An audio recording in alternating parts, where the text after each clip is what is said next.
stop travelers, but to keep them on their way. This is the force or purpose of law, to set rules, to keep people, as he puts it, on their way. A law that is intended simply to constrain and control for its own sake, Hobbes says, cannot be a good law. The purpose of a good law is to facilitate human agency in some ways. And I think, again, that too is central to Hobbes' theory of the sovereign. Its purpose is to facilitate, not simply to control and inhibit. But the power to control, or the power of law for Hobbes, also very much applies, and here is one of his most controversial doctrines. It must certainly apply to matters of opinion, to what we would call today First Amendment issues. This is something that Hobbes insists upon. For the actions of men, he says, proceed from their opinions. Actions proceed from opinions. And in the well-governing of opinions consisteth the well-governing of men's actions. So if we are going to govern or regulate human behavior, we have to begin by regulating opinion. And it follows from this, Hobbes believes, that the sovereign has the right to decide what opinions, what books, what ideas are conducive to peace, and which ones aim simply to stir up war and discontent. And these comments of Hobbes about the sovereign's power to control opinions are directed at two principal institutions: the church, and guess what the other one is? The university. Both of these, for Hobbes, he considers to be locus, the focus of, or centers of seditious opinion that require to remain under sovereign control. By the churches, Hobbes is speaking of the Reformed Church, but in particular, he is concerned with those radical Puritan sects that of the type that later came and founded America. These radical sects that elevate matters of conscience and private belief over and above the law. That is to say, arrogating to themselves, to the rights of conscience and the private belief, the powers to judge the sovereign. It was these dissenting Protestants, it was these dissenting sects that formed the rank and file of Cromwell's armies during the Civil War in England. They formed the rank and file of the Republican armies in England against the rule of the king. And Hobbes tells us he would banish all doctrines that profess to make the individual or the sect, more importantly in some ways the sect, the judge of the sovereign. It is only in the state of nature, he tells us, that individuals have the right to determine just and unjust, right and wrong for themselves. Once we enter society, once we engage or conclude the social compact, we transfer our power to do this to the sovereign, to determine these matters for us. And just as important as the radical churches and the Reformed sects is for Hobbes the university and its curriculum.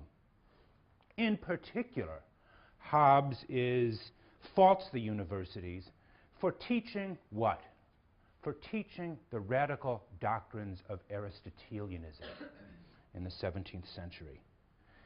Aristotle, in this period, was the source of modern republican ideas, ideas about self-government, ideas about, in some ways, what we might call direct democracy or participatory democracy. People who believe that the only legitimate form of government is one where Aristotle says citizens take turns ruling and being ruled in turn. It was above all the influence of the classics, the Aristotle and Cicero in particular, that Hobbes regards as an important cause for the recent Civil War and the regicide of Charles I. Consider the following passage that he writes. As to rebellion against monarchy, one of the most frequent causes is the reading of the books of policy and history of the ancient Greeks and Romans.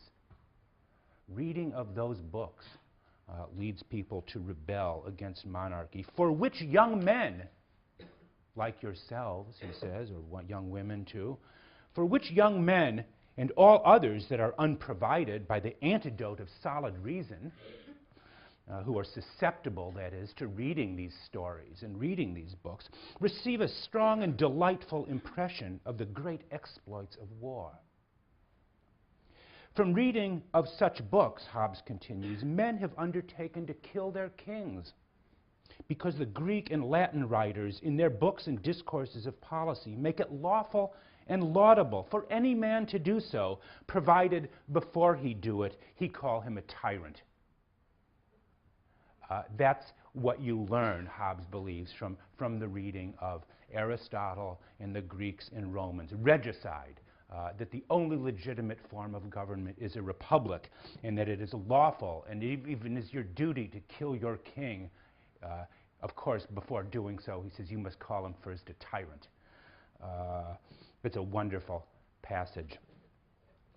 And this is so interesting, I think, not only because of its humor and Hobbes's, in many ways, characteristic exaggerations, but because it shows how much emphasis Hobbes puts on the reform of opinion, the reform of ideas. In many ways, like Machiavelli, and like Plato too before him, Hobbes regards himself as an educator of princes,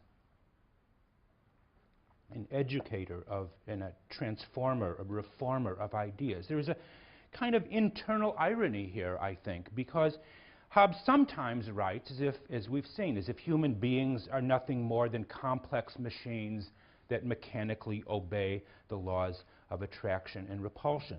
But he also obviously writes that we are beings with will and purpose, who are uniquely guided by opinions, ideas, and doctrines, and it is in many ways the first business of the sovereign to act as a moral reformer of ideas.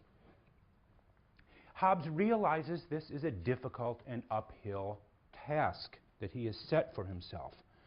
And in a rare moment of sort of personal self-reflection or self-reference, he notes somewhat drolly that the novelty of his ideas will make it difficult for them to find an audience.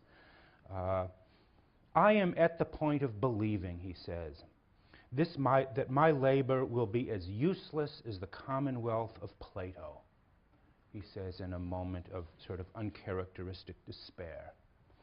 Will be as useless as the commonwealth of Plato. For Plato, he says, also is of the opinion that it is impossible for the disorders of the state ever to be taken away till sovereigns be philosophers.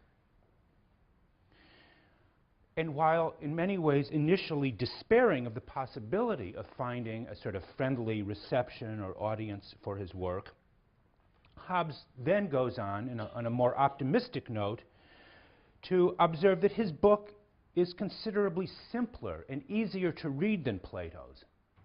Again, you might have a discussion about that, over which is the easier one. But Hobbes believes it is simpler and easier, and therefore more likely to catch the ear of a sympathetic prince. I recover some hope, he says. I recover some hope that one time or other this writing of mine may fall into the hands of a sovereign who will consider it for himself, for it is short and I think clear.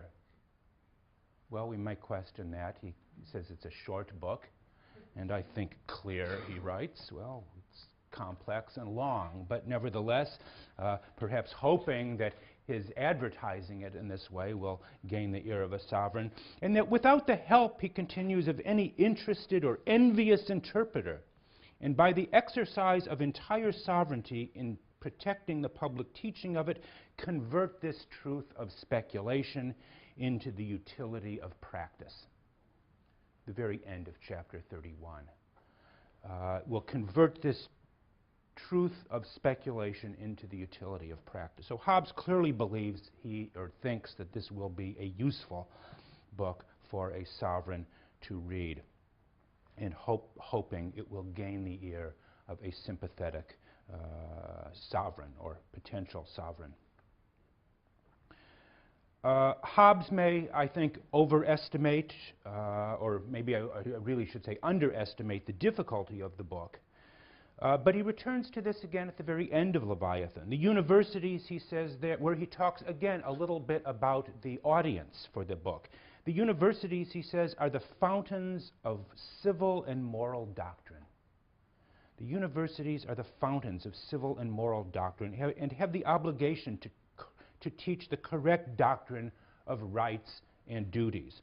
And this means for Hobbes, first of all, adopting his book as the authoritative teaching on moral and political doctrine in the universities. This should be the required textbook of political science, of political teaching in the universities, to replace the older textbook, i.e. Aristotle's Politics.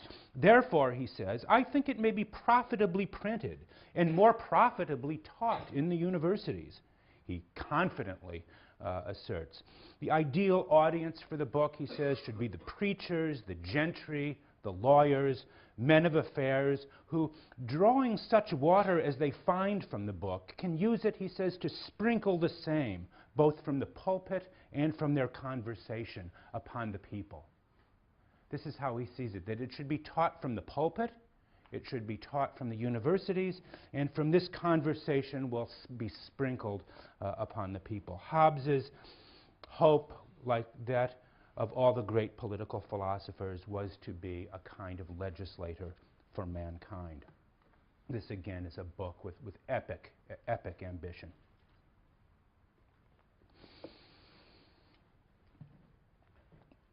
Let me mention, I've emphasized in many ways the absolutist and authoritarian side of Hobbes's teaching. Let me talk about something that might sound oxymoronic. Let me call it, for the moment, Hobbesian liberalism.